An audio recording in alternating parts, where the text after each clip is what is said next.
mandiri yang berjudul Anti Korupsi.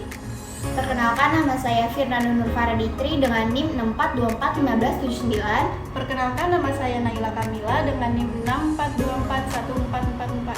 Perkenalkan, nama saya Siva Amanazar Kamila dengan NIM 64241302. Perkenalkan, nama saya Afia Kalisa dengan NIM 64241337. Perkenalkan, nama saya Firda Farati dengan NIM 64241299. Perkenalkan, nama saya Wanda Sirtia Melia dengan NIM 64241339. Perkenalkan, nama saya Dwi Andriani dengan NIM 64241330. Perkenalkan, nama saya Dwi Ayu Ramadhani dengan NIM 64241702. Perkenalkan, nama saya Mas Aryo Fia Fadli 64241675. Perkenalkan, nama saya Safira Puniko Fazara dengan NIM 64241723.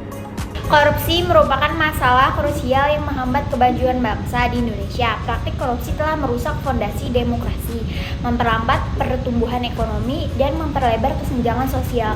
Pembangunan nasional yang seharusnya berfokus pada kesejahteraan rakyat justru terhambat karena alokasi sumber daya yang tidak tepat akibat praktik korupsi.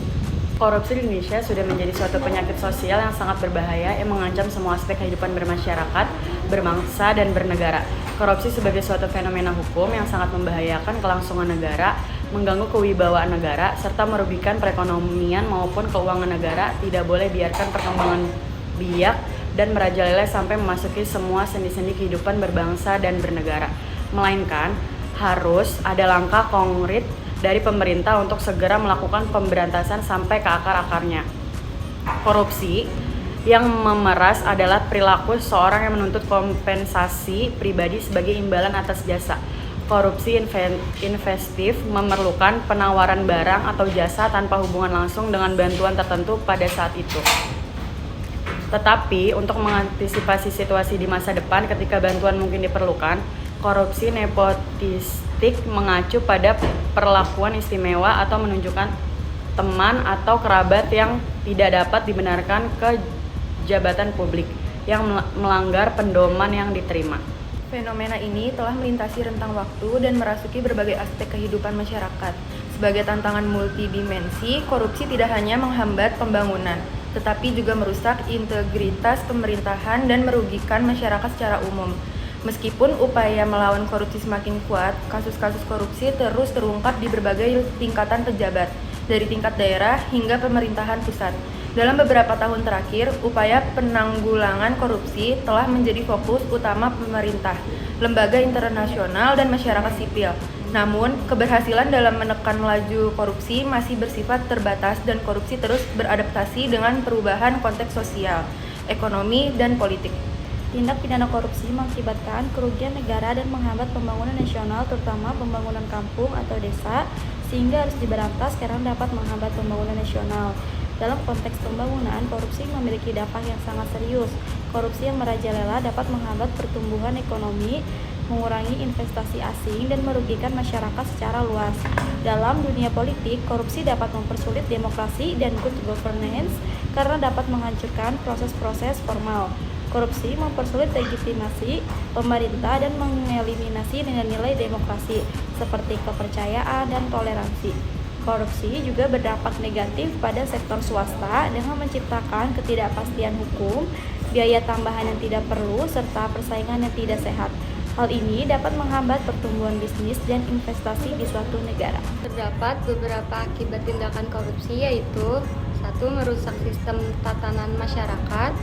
Norma-norma masyarakat dirusak oleh persekongkolan yang didukung publik. 2. Penderitaan sebagai besar masyarakat baik dalam sektor ekonomi, administrasi, politik, maupun hukum. 3. Kehancuran perekonomian suatu negara yang diakibatkan tindak korupsi secara langsung atau tidak langsung akan mengakibatkan penderitaan bagi sebagian besar masyarakat. Pembangunan di berbagai sektor seharusnya menjadi langkah korektif yang bertujuan meningkatkan kesejahteraan dan kepercayaan masyarakat terhadap pemerintah. Semua kebijakan pembangunan yang dijalankan pemerintah baik melalui proyek-proyek besar maupun skala kecil. Idealnya, berakhir dengan kesejahteraan dan harmoni sosial.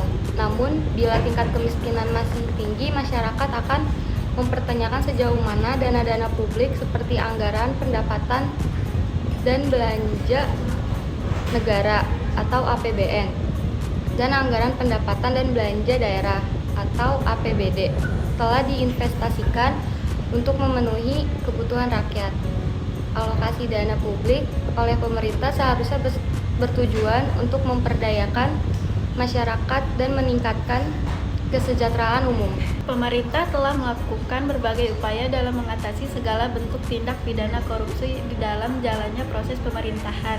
Salah satu program yang dilakukan adalah dengan membuat program strategi nasional pencegahan korupsi yang dilandaskan pada peraturan Presiden tentang strategi nasional pemberantasan korupsi, yaitu Peraturan Presiden nomor 54 tahun 2018. Hal ini melemahkan organisasi anti korupsi yang sudah ada seperti Komisi Pemberantasan Korupsi dengan membatasi kewenangan dan independensinya serta berdampak jauh mencapai dampak pada kehidupan masyarakat. Meskipun undang-undang telah disahkan yang memberikan definisi yang jelas tentang korupsi yang didefinisikan sebagai tindakan yang merusak keuangan negara demi keuntungan pribadi, praktik korupsi seperti penyuapan, penipuan, dan pilihan kasih masih merajalela di masyarakat saat ini. Oleh karena itu, undang-undang anti korupsi mulai muncul pada pemerintahan berikutnya dan direvisi dengan berbagai cara. Kelemahan lainnya juga terlihat dari sisi pelaporan dan transparansi. Undang-Undang Nomor 28 Tahun 1999 mengatur tentang kewajiban pejabat negara untuk melaporkan harta kekayaan mereka.